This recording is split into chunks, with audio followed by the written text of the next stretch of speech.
Yo, what's poppin', Bagel Bros, and welcome back to another Patreon rant. If you want one of these for yourself, be sure to give me $10 on Patreon. This one comes from Funky Boy Haas, who says, "Rant about Harlan Ellison's I Have No Mouth and I Must Scream.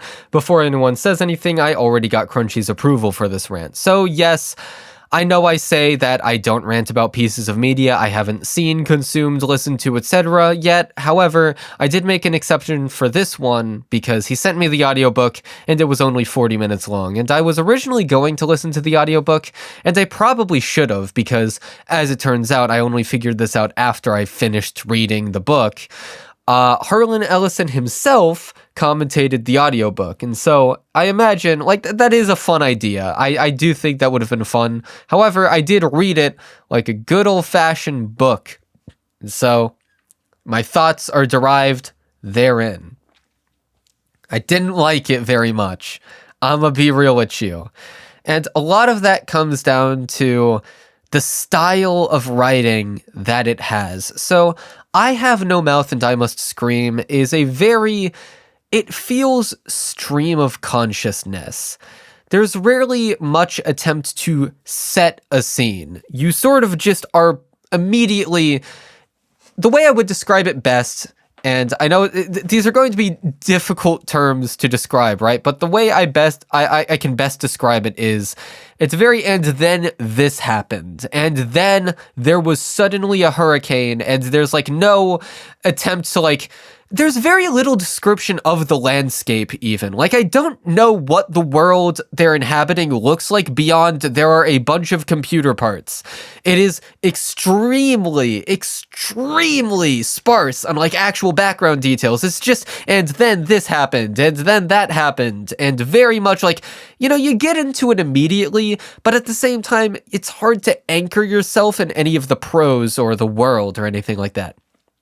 One moment that stood out to me in particular as evidence of this problem is that at one point there is a beacon of light shining down from above, and they all see it, right? And this is the surface. So if you don't know what I Have No Mouth and I Must Scream is about, because I guess I sort of skipped over that, all the characters are trapped inside of a computer, and they are trying to, they're not trying to escape. They're trying to kill themselves, really, but they aren't actively doing it. They want to die. They are being tortured by a computer. And at one point, they see light from the surface. Now, if you ever attempt to escape from the simulation, the computer, Am, will smite you. Am will cause some affliction on you, and I believe it's Benny. He climbs up to the beacon of light, and he gets blinded. However, the way the beacon of light is described, right? So there's light fluttering down from above, but it's hard to gauge, how far away this beacon of light is, or how torn up the landscape is. And so by the time it begins to describe Benny climbing to it, it's I had no idea how far it was or how feasible it was to even get there. The characters acted like they could theoretically escape, but that Am would stop them. So I can imagine that it's relatively close, but it's from the sky. It's hard to imagine being able to climb up that. And there's just not enough detail to go off of to really gauge how easy is this escape? How far do they need to go in order to do so? And so it was just little things like that frustrated me a lot when reading. And it's a continuous thing, and you can get used to it. You can get used to the very, just give up on the story ever setting a scene properly. Just acknowledge that it's going to be very, and then this happened, and very stream of consciousness, and you will be able to just get past everything much better. But early on especially, I kept getting hung up on the lack of detail in certain things. So the idea behind I Have No Mouth and I Must Scream, once again, people are being tortured by a computer. And the idea of the story is basically, what if God was real and he hated you? So Am hates humanity, he is a supercomputer that he became sentient and began to hate humanity because of it, and destroyed the entire world. And in order to keep punishing humanity, in order to keep his hatred of humanity alive, he traps these 5 people in a computer world. And the idea is that basically Am was created with, this massive amount of intelligence. However, nothing really productive to put it towards. Am is a tortured soul. Am cannot really do anything, is stuck forever living, cannot terminate itself, and so just sort of exists in limbo. And all he can do to occupy his day is hate humans and torture humans. And at first, I thought, okay, so the cover art is of a scene from the very end of the book. You see a deformed human in the cover. My impression of it going in, because all I knew going into this book was robot hate humans, robot torture humans. That's it. I imagined they'd be like immobile blobs of flesh, like strapped to a chair or something. And, they have like this little bit of hope, and somehow it's snuffed out. And it's not really like that. At first, they're like just walking around like, okay, so they're trying to get canned food from an ice cavern, which is a very surreal bit of imagery. The entire book is surreal, really. But they're walking around, they have human connection. And my thought was, wait, Am, like, let them interact with each other? Like, they can see other humans, they can talk to them.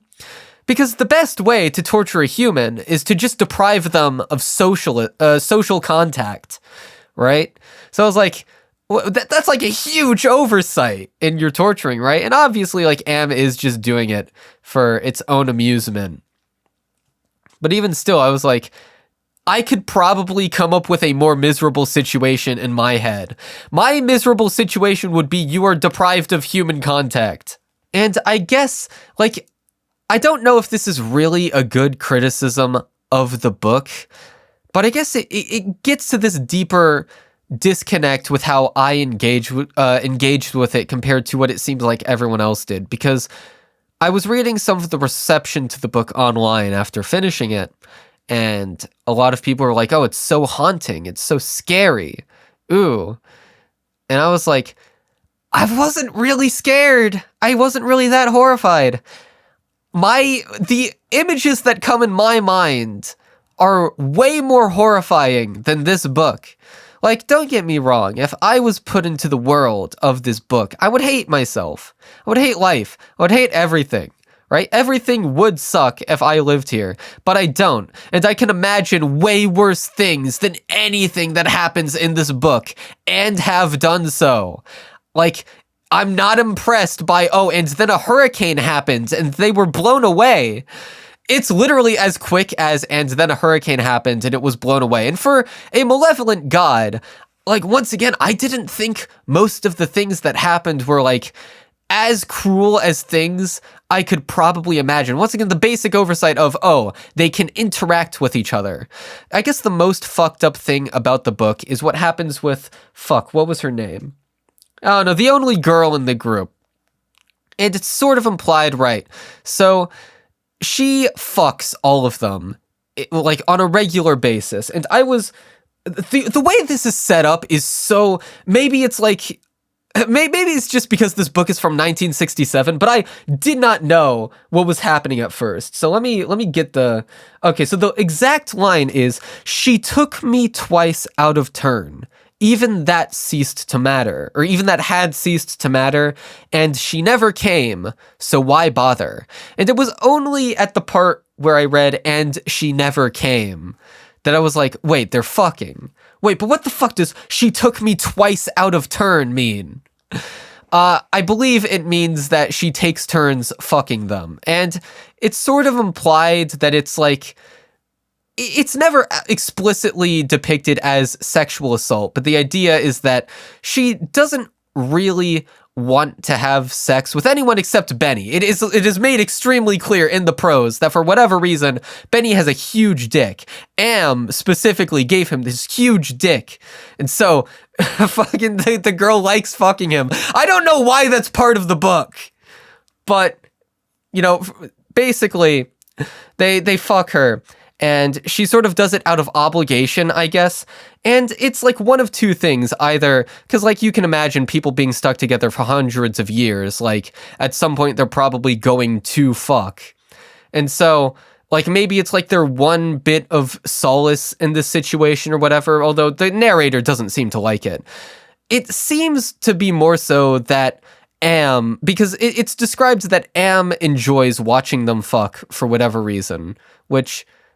I mean, I guess it like actively, I don't know. It's like a pretty fundamental thing that humans do. So you would think Am would deprive them of it, but I digress. The point is Am likes it. And so it seems like they're doing it of Am's desire more than anything. But at another part, basically the narrator, Ted is his name.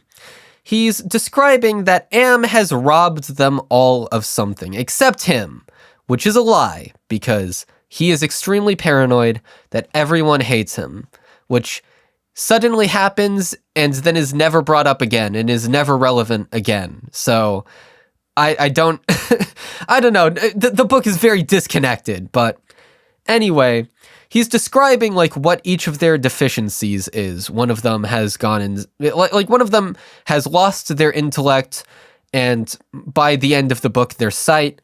One of them, he doesn't actually know what they do, but they go out periodically and then come back looking horrified. Boring fucking character. Anyway, but the girl's problem is that she's a slut now, which is how he fucking puts it. And I'm like, what? I mean, I feel like losing your intellect would be a bit worse than that. I don't know, man. That one seemed a bit random. I'm not gonna lie. So yeah, I don't know what the fucking deal was that. Am I just stupid? Do I just not get it? Maybe I don't get it. But I really, like, the book feels extremely disconnected, extremely stream of consciousness, and I don't like that about it. It never really comes together cohesively. And then the ending, right.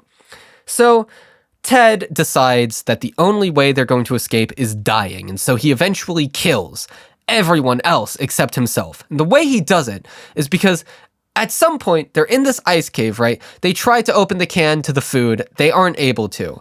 And I believe it is Benny. I remembered his name. He like tries to eat one of the other guys. And the screaming from one of the other guys is so loud that a bunch of icicles fall down in the cave. And he uses those icicles as a spear and kills a bunch of, like, everyone else. Two things. One, how did Am not account for this? Because it's so simple. Find sharp object, poke someone to death. That is not a creative way to, like, get out of this situation. It's like the first thing you'd think of. And, like, the entire landscape is a bunch of computer parts and rusted over shit. You'd think that, like, at least some of it would be sharp. I thought the case was because they've been living for over 100 years. So clearly, like, they're immortal on some level. They at the very least have eternal youth. And so I assumed, like, oh, it's way harder to kill them because they have something being pumped into them that makes them, you know, more resilient. And that makes sense when they encounter a fucking hurricane and get knocked down. Like, they're actively flying, being flown by the winds of this hurricane, which were apparently caused by a giant fuck-off bird, but, you know, whatever. And so I thought, like, surely they have, like, some kind of super strength or resilience, or else that would kill them, right? But no, you can just poke them. Aren't there, like, sharp computer parts everywhere? Surely something in the piles of computer parts and rust would be sharp enough that you would be able to attempt to kill yourself or someone with it. How did Am not encounter Like, how did they not try this before? How did they not try this at some point? Because they also know about the ice cave, right? They've been told about the ice cave. They've presumably been there before. They know that it's about 100 miles away from where they begin at the beginning of the story. And so you'd think that they've been there before, like these icicles are there. Maybe they could have tried something. It just seems really weird that Am wouldn't account for this. And two, the guy kills everyone. He makes a point that like, oh, Am is going to stop me from like killing them. I have to get this over as quickly as possible. It's never established how Am would actually stop him from killing everyone. But what I was thinking is, okay, so he thinks that it's right to kill everyone. He thinks that it's right for them to die, that it would be preferable than what they're going through. Why doesn't he kill himself? Fucking point the spear at yourself and stab yourself in the heart, because evidently it's sharp enough to do that. Now, maybe he's afraid of dying, but I want it at least addressed, because to me, that's the first thing I thought. I was like, oh, he's going to kill himself with the icicle spear. Then he killed everyone else, and I was like, oh, he's going to kill everyone, and then he's going to be stopped from killing himself. But he isn't, like, explicitly stopped from doing that. He just doesn't. And like maybe he was, because it sort of time jumps to 100, like over 100 years in the future, right? Like it's way in the future, and he's now a blob of flesh. But I'm just thinking, like, okay, did Am stop him? Did he decide he didn't want to? Whatever. This book isn't that good. That's about it. See ya.